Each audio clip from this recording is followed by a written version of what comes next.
नमस्कार, मी सद्दाम मुस्लिमुल्ला. आपण पाहतात एसएम नेटवर्क प्रस्तुत फिफोल मराठी. चला तर पाहूया आजच्या ठळक घडामोडी. इचलकरंजी महापौर यांना वंचित बहुजन आघाडी यांच्या वतीने निवेदन. इचलकरंजी महानगरपालिका महापौर उदय धातुंडे यांना वंचित बहुजन आघाडी इचलकरंजी शहराध्यक्ष विजय कांबळे यांच्या नेतृत्वाखाली शिष्टमंडळ यांनी भेटून विविध मागणीकरिता निवेदन देण्यात आले. सदर निवेदनामध्ये असे नमूद केले आहे की महात्मा ज्योतिराव फुले यांच्या पुतळ्याभोवतीने विद्युत रोषणाई व तसेच मंडप उभारणी करून जयंती मोठ्या उत्साहात साजरी करावी व सदर विद्युत रोषणाई तसेच मंडप 14 एप्रिल डॉ. बाबासाहेब आंबेडकर यांच्या जयंतीपर्यंत असावे.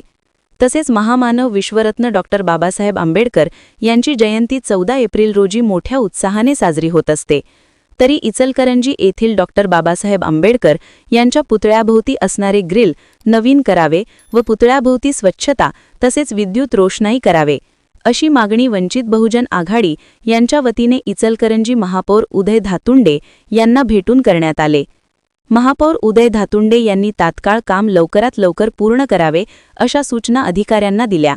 याप्रसंगी माजी नगरसेवक मनोज साळुंखे, वंचित बहुजन आघाडी इचलकरंजी शहर उपाध्यक्ष तानाजी सोनवणे, इचलकरंजी शहर संघटक चेतन शिंदे, विक्की चाफेकर, विजय कांबळे, विशार शिंदे आदींसह वंचित बहुजन आघाडी कार्यकर्ते व पदाधिकारी उपस्थित होते.